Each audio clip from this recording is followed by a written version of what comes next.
Hello दोस्तों, नमस्कार। आप सभी का स्वागत है। ये वीडियो हमारा सेकंड ग्रेड के लिए अंतिम वीडियो है, यानी कि इस वीडियो के बाद हमारा कोर्स कंप्लीट हो जाएगा। हमने मनोविज्ञान के अलावा आपकी जीके में एक ऐसा पार्ट नहीं छोड़ा जिसको संपूर्ण रूप से प्रश्नों के माध्यम से पूरा नहीं किया हो। अब इस वीडियो में हम देखेंगे कि किस तरह से आपको जो महत्वपूर्ण क्वेश्चन है, जो आपके कंफ्यूजन वाले क्वेश्चन है, जो आपके एग्जाम में हर बार पूछे जाने की संभावना रहती है, उनको आपको एक बार देखना है, क्योंकि अंतिम अवसर है वो आपके पास। और ये वीडियो भी आपके लिए अंतिम है, तो इसको देखिए और समझिए। एक बार देखना है जिसमें आपको याद हो जाएगा किस तरह से आपके बार बार पूछा जाता है कि हमें रासो हर मिल महाकाव्य। इसमें आपको एक बार याद कर लेते हैं, लेकिन जैसे ही एग्जाम में जाते हैं तो वहाँ पर आप कंफ्यूज हो जाते हैं। पहले तो आप ये देखिए कि जोधराज और सारंगधर एक ही व्यक्ति है, यानी कि आपको अलग अलग बुक में अलग अलग व्यक्ति मिल सकते हैं, लेकिन एक ही व्यक्ति है। जैसे आप देखोगे हमीर रास और हमीर महाकाव्य में आपको देखोगे तो इसमें रा है और स है। इस हमीर महाकाव्य में न तो रा है न स है। तो रा है तो जोधराज में भी रा है, और स है तो सारंगधर में भी स है। यानी कि हमीर रा से क्या बन रहा है, रा। स से क्या बन रहा है, स। यानी कि हमीर रासों की जो रचना की वो सारंगधर ने की या फिर जोधराज ने की। और बचा एक हमीर महाकाव्य, तो उसमें आपको दिख रहा है कि उसमें न तो जोधराज में रा है न सारंगधर में स है, तो बचा कौन, नयनचंद्र सूर्य। यानी कि हमीर महाकाव्य की रचना नयनचंद्र सूर्य ने की है। ये आपको आप मिलाने वाला, इस पर ध्यान रखना है। इसी तरह आपको पूछा जाता है पृथ्वीराज विजय और पृथ्वीराज रासो, जिसको पहले बताया था मैंने। तो विजय में जय है, जय नायक में भी आगे क्या है, जय। दोनों में जय जय हो रहा है, तो पृथ्वीराज विजय की रचना जय नायक ने की थी। बचा एक पृथ्वीराज रासो, तो उसकी रचना अपने आप ही चंद्रवरदाय हो जाएगा। जो पिंगल भाषा का ग्रंथ है, आपकी दो भाषाएं चलती है, डिंगल और पिंगल। डिंगल पश्चिमी राजस्थान की और पिंगल पूर्वी राजस्थान की भाषा है। जो पृथ्वीराज रासो पिंगल भाषा में लिखा गया है। इसी तरह आपको पूछा जाता है राणा प्रताप, यानी कि महाराणा प्रताप। आपकी बार बार आता है कि महाराणा प्रताप का जन्म कहाँ हुआ था।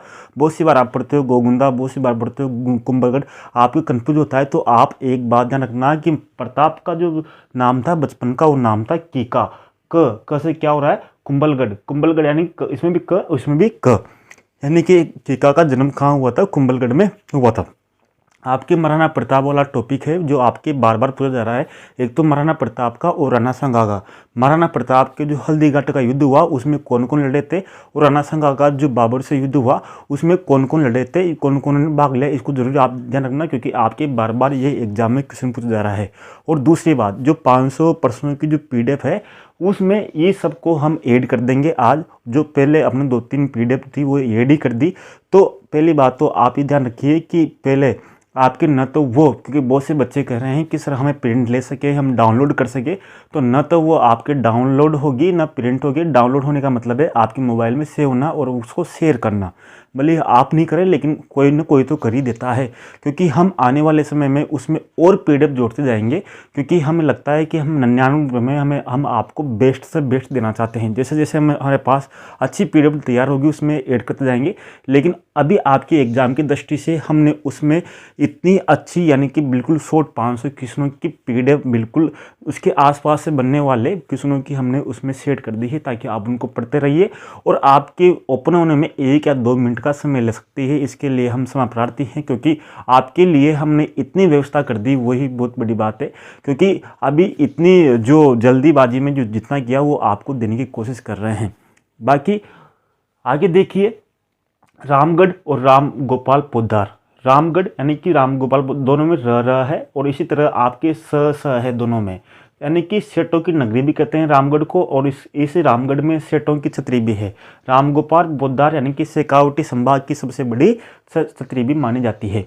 इसी तरह 2 और 3, यानी कि राजस्थान में 30% से अधिक 2011 की जनसंख्या के अनुसार, क्योंकि आपकी जनसंख्या वाला टॉपिक है तो उसको आपको ध्यान रखना है कि 30% से अधिक जनसंख्या वाला। पहले बात तो आपका कोई क्वेश्चन रहे तो आप केवल मैसेज करें, व्हाट्सएप पे फ़ोन नहीं करें उस पर, क्योंकि बहुत सी बार बिजी रहते हैं तो उसका जवाब नहीं दे पाते, लेकिन जैसे हम फ्री होते हैं उसका जवाब दे देंगे। 30% से अधिक यानी कि राजस्थान में 2011 की जनसंख्या के अनुसार 30% से अधिक जिन जिलों में वृद्धि हुई वो कितने जिले थे? तो आपके 2 जिले थे, कौन कौन से? बाड़मेर और जैसलमेर। बाड़मेर में सर्वाधिक 32.2 हुई। इसी तरह राजस्थान में 15% से कम कितने जिलों में वृद्धि हुई 2000 जनसंख्या वृद्धि 2011 में? तो 3 जिलों में, 2 और 3। कौन कौन से? श्री गंगानगर, झुंझुनू, पाली। आप इस तरह से याद कर सकते हो। सर्वाधिक जनसंख्या वृद्धि वाला जिला बाड़मेर, सबसे कम श्री गंगानगर। इसी तरह आपको ध्यान रखना है कि 500 से अधिक जनसंख्या घनत्व वाला जिले कौन कौन से है? ये सब आपको बुक में मिल जाएंगे, लेकिन मैं आपको मेन क्वेश्चन बता रहा हूँ जो आपके हो, क्योंकि मैं पढ़ाने बैठूंगा तो आपके बहुत बड़े वीडियो बन जाएंगे, ठीक है। इसी तरह हम बात करेंगे केसरी सिंह बारट की। आपके केसरी सिंह बारट के जो आपके जो सोरठे आते हैं वो आपको सबको पता है। इसी ये बारट परिवार राजस्थान में बहुत फेमस है, शाहपुरा का। तो केसरी सिंह बारट का न्यू पूछा जाता है कि केसरी सिंह बारट में इनमें से कौन सा पुत्र है? एक तो थे जोरावर सिंह बारट और एक थे प्रताप सिंह बारट। तो हमेशा कंफ्यूजन होता है, तो कंफ्यूजन नहीं रखे। प्रताप में आगे क्या है? प। क्या है आगे? प से क्या बन रहा है? पुत्र। यानी कि प्रताप सिंह बारट के पुत्र, यानी केसरी सिंह बारट के पुत्र कौन थे? प्रताप सिंह बारट। क्योंकि प और प दोनों में पुत्र, अब प्रताप में प, यानी कि पुत्र कौन थे? प्रताप सिंह बारट, केसरी सिंह बारट के। क्योंकि इसमें कंफ्यूजन होता है। अभी तो याद कर लिया, लेकिन बाद में जब जोरावर सिंह और प्रताप सिंह आएगा तब उसमें कंफ्यूजन होगा। हमने क्वेश्चन में इसी तरह आपको वहाँ पर हस्तलिखित में आपको समझाने की कोशिश की। इस पीडीएफ में हमने हाथ से लिखा है ताकि आप एक एक चीज़ को समझ सके 500 क्वेश्चनों को। तो वही हमारी विशेषता आपको अलग बनाएगी सबसे। और कोशिश करेंगे कि अब इसी वीडियो को ख़त्म होने के बाद में हम रिट वालों के लिए अब शुरू करेंगे वीडियो यूट्यूब पे। और हम कोशिश करेंगे कि रिट वालों के लिए भी हम कोई टेस्ट सीरीज नहीं चलाएंगे, कोई कोर्स नहीं चलाएंगे, कोई क्वेश्चन नहीं बनाएंगे। उनके लिए लास्ट में, अंत में जिस तरह से आपके लिए बनाएं, जिस तरह आपके लिए कोई टेस्ट सीरीज, कोई वीडियो नहीं बनाया, तो आपके लिए भी जो क्वेश्चन बनाए उसी तरह उनके लिए बनाएंगे। इसी तरह आपकी बात करें गोगाजी पिपाजी। गोगाजी और पिपाजी दोनों में 2 बार ग है, दोनों में 2 बार प है। यानी कि गोगाजी और पिपाजी में दोनों बार 2-2 है। तो इसी तरह दोनों के समय ही फिरोज शाह तुगलक से इन दोनों का युद्ध हुआ था, आपको ध्यान रखना है। और पिपाजी तो फिरोज शाह तुगलक से भी जीत गए थे। और गोगाजी के जो 2 चचेरे भाई थे, जैसे सर्जन और अर्जन, वो इस युद्ध में लड़ते हुए मारे गए थे, आपको पता होगा। अब पिपाजी का आपसे पूछा जाता है कि सचरी किसकी पत्नी थी? सचरी आपको पता होगा उस समय राजपूतों में, जिस समय पिपाजी थे उस समय, यानी कि उस समय राजपूतों में पर्दा प्रथा बहुत ही ज़्यादा थी, यानी कि उनको घर से बाहर निकलना भी बहुत मुश्किल था।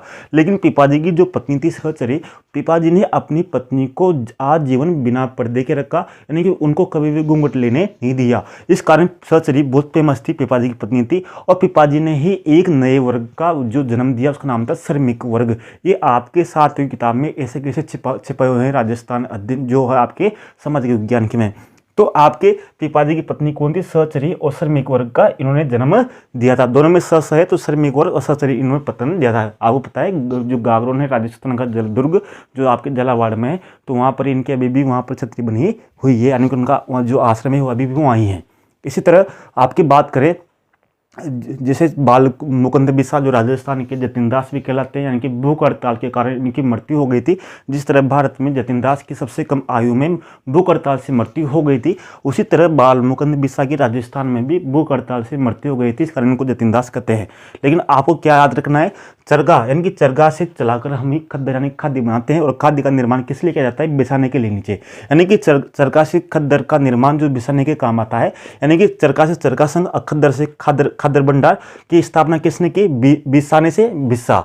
बिसाने से क्या हो गया? बिस्सा। यानी कि चरखा संघ और खाद्य भंडार की स्थापना बाल मुकुंद बिस्सा ने की। कहाँ पर की थी? ये नागौर में की थी। आपको ये भी ध्यान रखना है। जिस तरह से आपको पता है जैसलमेर में आपको सागरमल गोपाल जिनको जलाकर मार दिया गया था, आज़ादी का गुंडा, या फिर आपके उसमें लिखा था तो जैसलमेर का गुंडा राज। इसी तरह आपको ध्यान रखना राजनीति में, जैसे मैं मेन क्वेश्चन बता रहा हूँ जो आपके पूछने की संभावना रहती है जिसमें आप कंफ्यूजन होते हो।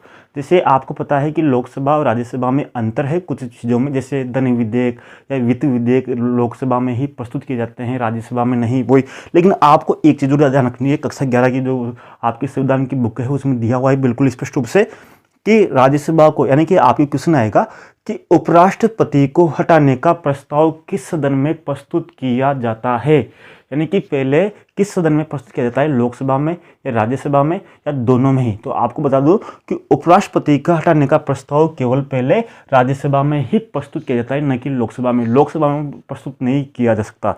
इसी तरह आपातकाल की घोषणा 352, 354, 366 उनके तहत आपातकाल की जो घोषणा की जो स्वीकृति देती है वो केवल किस में ही दी जाती है, लोकसभा में ही दी जाती है, न कि राज्यसभा में। लेकिन न तो दोनों सदनों में न लोकसभा में खतन आएंगे आपके, तो वहाँ पर देख लेना। इसी तरह आपके बेड की नस्ल, आप एग्जाम देखोगे पूर्व वर्षों के प्रश्न जो मैंने आपके बनाए हैं उसमें देखोगे, तो उसमें आप एक बार उसको पीडीएफ को देखना, उसमें आपके बेड की नस्ल की 5-6 बार क्वेश्चन पूछे गए हैं बेड की, यानी कि इनमें से कौन सी बेड की नस्ल नहीं है, सम्मिलित नहीं है। तो आपको पहले बताया था, फिर बता रहा हूँ आपको, बेड की नस्ल को अच्छे से याद कर लेना। बाकी आप नहीं सोचो कि आप मुझे 99 रुपये देकर आपका सिलेक्शन हो जाएगा, आपका 500 क्वेश्चनों में से आपके 100 क्वेश्चन बैठ जाएंगे, ऐसा बिल्कुल भी नहीं है। लेकिन कम से कम 500 क्वेश्चनों में से अगर 30 से 40 क्वेश्चन भी बैठ गए तो वो भी बहुत बड़ी बात रहती है आपके लिए। बाकी आपको मेहनत करनी ही पड़ेगी, आपका सेल्फ स्टडी आप जितना पढ़ोगे वही आपको सिलेक्शन दिलाएगा। केवल हमारा तो थोड़ा सा सहयोगी ही होता है आपकी सफलता में, ताकि हम आपको पढ़ने का तरीका थोड़ा आसान बना दें। बाकी आपका सिलेक्शन आपकी स्वयं की मेहनत के ऊपर होगा, ना कि हमारे 1-2 दिन आपके पीडीएफ पढ़ने से। केवल हम तो आपका एक तरह से पढ़ने का जो तरीका है, जो आसपास के क्वेश्चन वो बता सकते हैं, वो आपकी मेहनत कर सकते हैं। इसी तरह बेड की नस्ल को आपको याद करने के लिए, बेड मामा ने पूना में सोकर चौके मजे किए, यानी कि बेड मामा ने कहाँ पर सोकर, पूना में, पूना जो महाराष्ट्र का शहर है वहाँ पर सोकर क्या किए, चौके मजे किए। तो बेड से यानी कि बेड की नस्ल है, मामा से मारवाड़ी, म से मालपुरी, पप्पू से पुगल, न से नाली, स से सोनाड़ी, च से चोकला, क से खेरी, अजय से जैसलमेरी। ये बेड की नस्लें हैं, आपको ध्यान रखना है, क्योंकि आपकी बकरी की भी सेम रहती है, तो इनको याद रखना है। अब मैं आपके साहित्य में, क्योंकि आपके साहित्य में कुछ क्वेश्चन पूछे जाते हैं, मैं इसी वीडियो में उसको नहीं बता सकता, लेकिन मेन जो किताबें हैं आपकी राजस्थान साहित्य की, उनको पूरी कराने की कोशिश करूंगा।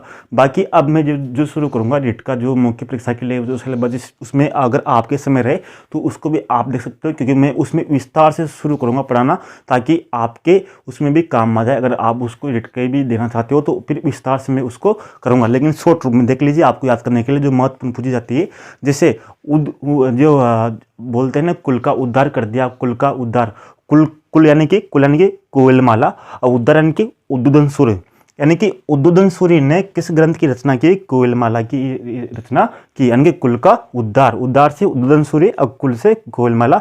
इसमें 18 भाषाओं का उल्लेख है, जिसमें सबसे प्राचीन जो मरु भाषा का भी इसमें ही उल्लेख है। इसी तरह मनु मधुकर में 2 बार म है, मनु मधुकर में। अब पग पेरो में भी 2 बार प है, 2 बार म 2 बार प। पग पेरो की रचना किसने की, मनु मधुकर ने की। इसी तरह आपको पूछता है श्रृंगार हार, आपको पता है, हार से हमीरदेव, ह से हमीरदेव चौहान की किताब है श्रृंगार हार। और आपको पता है हार का मतलब क्या होता है, माला, मतलब जो एक सिर में जो अपन गले में डालते हैं उसको होता है माला। तो श्रृंगार हार यानी कि माला, यानी कि इस ग्रंथ में सर्वप्रथम श्रृंगार हार में ही सर्वप्रथम मेल राग पद्धति का वर्णन मिलता है। सर्वप्रथम मेल राग पद्धति का जो वर्णन मिलता है, कहाँ मिलता है, आपके श्रृंगार हार ग्रंथ में मिलता है। इसी तरह हम बोलते हैं कि उसके विरुद्ध दुस्साहस मत करो, यानी कि अपन बहुत सी बार बोलते हैं कि आम बात में कि विष के विरुद्ध दुस्साहस मत करो। तो विरुद्ध से मतलब क्या होता है, विरुद्ध छतरी, और दुस्साहस दूसरे दुर्साजी, यानी कि विरुद्ध क्षत्रिय की रचना किसने की, दुर्साजी ने की, विरुद्ध क्षत्रिय की रचना दुर्साजी ने। इसी तरह अपन बात करें गिरधर की संगत में बिगड़ा, जैसे मैंने बनाया था क्योंकि हमारी क्लासमेट में था एक नाम का गिरधर लड़का, तो गिरधर के ऊपर मैंने बना दिया क्योंकि थोड़ा उसकी संगत ऐसे ही थी, तो मैंने बोल दिया कि गिरधर की संगत में, क्योंकि मुझे याद हो गया उसका नाम। अब आपको जिसका नाम याद हो आप उस पर याद कर सकते हो, अलग ट्रिक बना सकते हो। आपके जीवन में जो चीज़ें रहती है, अगर आप दूसरे के ट्रिकों को पढ़ोगे, अगर दूसरे ट्रिकों को याद करोगे तो आपको याद होने वाला नहीं है, उसको आप 100% बोलोगे। आपके जीवन से संबंधित जो भी चीज़ें हैं उनसे बनाकर स्वयं की ट्रिक बनाइए, गारंटी है कि आप कभी भी उन प्रश्नों को बोलोगे नहीं। जब भी तो कहते हैं ना, कोई बच्चा एक एग्जाम में करेक्ट नहीं कर पाता, और कोई बच्चा एक कर लिया, दूसरा कर लिया, तीसरा कर लिया, चौथा कर लिया, क्योंकि उसके पास एक मेथड है स्वयं का, स्वयं की ट्रिक, स्वयं का अध्ययन, स्वयं की चीज़ें हैं, इस कारण वो अपना मेथड से वो याद कर पाता है। अगर आप दूसरे को चीज़ों को उपयोग करोगे तो वो आपके एक बार ही काम आएगी, लेकिन थोड़ी देर बाद में उसको भूल जाओगे। तो गिरधर के संगत में बिगड़ा, गिरधर से गिरधर आसिया, संगत से संगत रासो, यानी कि संगत रासो की रचना किसने की, गिरधर आसिया ने की। इस तरह से आपको याद रखना है। इसी तरह कुछ और बता दो आपको, इसको देखना आपको, जैसे ये भूल गया था मैं, ये बहुत महत्वपूर्ण है कि आबू के विद्रोह, आबू में किस सैनिक छावनी में 1857 जुड़ा है आपके इस बार टॉपिक। तो आबू की जो विद्रोह, आबू में जो विद्रोह किया था किस सैनिक छावनी ने किया था, तो किसने किया था, एरिनपुरा सैनिक छावनी ने। या फिर आपके न्यू पूछ सकता है कि एरिनपुरा सैनिक छावनी उन्होंने कहाँ पर विद्रोह किया था, तो आपके कहाँ आएगा, आबू में। तो दोनों में एक चीज देखना, दोनों में ए और ए है, यानी कि दोनों में ये ए अक्सर ए से क्या बन रहा है, एरिनपुरा, ए से क्या बन रहा है, आबू, दोनों में आगे ए है। तो ध्यान रखना, दोनों से मिल गया, आपके मिलान हो गया, इस तरह से आप ध्यान रख सकते हैं। इसी तरह जबरमल शर्मा जो खेतड़ी में जिनका जन्म हुआ था, खेतड़ी में जन्म हुआ तो उनकी वहाँ की पुस्तक लिखी, उनके नाम थे खेतड़ी नरेश, खेतड़ी का इतिहास, तो आप कह सकता है। इसी तरह आपके कन्नड़ प्रबंध में प है, तो प से पद्मनाभ, पद्मनाभ ने किसकी लिखी, कन्नड़ पद्मनाभ ने, और राजस्थान का महाकाव्य भी कहलाता है। और इसी तरह आप बोलते हो ना कि कर्ण, आपने नाम सुना होगा, आपके पांडवों में यानी कि आपकी महाभारत में कर्ण सूर्य का पुत्र था। तो कर्ण से कर्णिदान और सूर्य से सूरज प्रकाश, यानी कि कर्णिदान ने किसकी रचना की, सूरज प्रकाश की रचना की। ये मैंने आपको थोड़ा बहुत बताने की कोशिश की है, कि उम्मीद है कि आपको ये समझ में आया होगा। और अब आपका एग्ज़ाम बिल्कुल सही जाना चाहिए, आपको जल्दीबाजी किसी भी तरह से नहीं करनी है, आपको क्वेश्चन को आराम से पढ़ना है, किसी भी हड़बड़ी में नहीं जाना है। आपको एग्ज़ाम में 1 घंटा पहले तो आपके वहाँ पर प्रवेश निषेध है, यानी कि आपको 1 घंटा पहले आपके वहाँ से, जैसे मान लीजिए आपके एग्ज़ाम 10 बजे हैं तो 9 बजे तक ही आपकी एंट्री रहेगी, उसके बाद एंट्री नहीं दी जाएगी किसी भी हालत में। मैंने देखा है बहुत से बच्चे जो रोते हैं, चिल्लाते हैं, उसकी नहीं खोलते हैं। सरकार का सख्त मना है कि आपके नहीं खोला जाएगा, चाहे आप 10 सेकंड हो। सबसे पहली बात तो यह है कि एग्ज़ाम सेंटर पर चाहे आप 2 घंटे पहले पूछे, 1 घंटे पहले पूछे, लेकिन आपको आधा 1 घंटे पहले ही पूछना है। तो उससे आपकी जो तनाव, टेंशन, जो आपके रोल नंबर की देखने की जो वहाँ लगे रहते हैं, उसको आराम से आप चेक कर सकते हैं। आधा काम आपका यही है, नहीं तो आपकी जो सांस फूली रहेगी हड़बड़ी में, आप अधिकांश क्वेश्चन को गलत कर सकते हो। तो आप निश्चिंत होकर आप ज़्यादा नहीं पढ़िए, बार बार जो चीज़ें दी हुई है उनका रिवीजन करते रहिए। इसलिए ही हमने 500 क्वेश्चन में ज़्यादा कुछ नहीं जोड़ा, नहीं तो हमारे पास PDF की बहुत बड़ी भरमार है। हम आपको चाहे जितनी PDF निःशुल्क दे सकते हैं, लेकिन ये PDF हमारी कुछ मेहनत की है, हमने कुछ तैयार की है, बहुत समय लगा है इनको एक एक देखने में। इस कारण हम आपको पैसे में ही दे सकते हैं, क्योंकि इसमें मैं अकेला नहीं, उसमें 3-4 और हो गए हैं। अब उनके लिए और हमारी मेहनत के लिए, तो उनके लिए बहुत ज़रूरी है। तो ये इस कारण हम नहीं कर सकते। अगर आपको अब जो रिटक में थे तो उन रिटक बच्चों से पूछ सकते हैं आप, हमने उनको बहुत सारे फ्री में PDF दी है। तो वो आपको इन चीज़ों को आपको ध्यान रखना है। लेकिन आपका सबसे इंपॉर्टेंट बात है, इन सब चीज़ों को भूल जाइए, क्या है क्या नहीं, लो या मत लो, उससे कोई मतलब नहीं है। लेकिन आपके जो भी है उसका रिविजन अच्छे से कीजिए और अच्छे से सोइए, और जिस दिन एग्ज़ाम रहे उस दिन आपको अच्छे से सो के जाना है और अच्छे से पढ़ के जाना है। आपका पेपर अगर आपने ईमानदारी से तैयारी की है तो आपका सिलेक्शन होने से कोई रोक नहीं सकता। जय हिंद, नमस्कार दोस्तों।